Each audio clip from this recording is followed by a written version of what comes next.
Hello mtazamaji wa Mafie TV, usisahau kusubscribe, kulike, kucomment, kushare kwa ajili ya kuendelea kupata update mbalimbali ambazo sitakuwa tunakuwekea hapa ndani ya Mafie TV. Bwana, moja story kubwa ambayo tunakuletea hapa ni kuhusiana na Mohamed Hussein ambaye anacheza ndani ya kikosi cha Simba Sport Club, huku kukiwa na story nyingi ambazo zinamhusu yeye na ni nahodha wa kikosi cha Simba Sport Club. Tumeona akiwa anafanya vizuri zaidi kwa almost miaka 20 ndani ya kikosi, almost miaka 10 ndani ya kikosi cha Simba ambacho amekuwa kikitumikia tangu aliposajiliwa na Simba kutokea Kagera Sugar, na amekuwa na muendelezo mzuri kweli kweli ndani ya kikosi cha Simba Sport Club. Na Simba wanajivunia namna ambavyo wamekuwa na mchezaji huyu kutokea ndani ya ligi kuu ya NBC Tanzania bara ama kutokea hapa nyumbani, mchezaji ambaye amedumu kwa muda mrefu kwenye kiwango chake kile kile. Sasa kuna tetesi ambazo ama kuna taarifa ambazo tumekuja nazo hapa, tumefika nazo hapa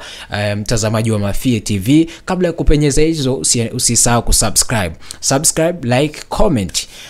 Sasa taarifa ambazo zinamhusu Mohamed Hussein Shabalala almaarufu hivyo ni kwamba anahusishwa na klabu ya Kaizer Chiefs kutokea pale Afrika ya Kusini, wao wakiwa wameweka dau nono kweli takriban $250,000 ambazo zinatumwa kwenye klabu ya Simba, na wameanza mazungumzo kwa ajili ya mchezaji huyu kwenda kukitumikia klabu ya Kaizer Chiefs katika ligi ya PCL pale South Africa.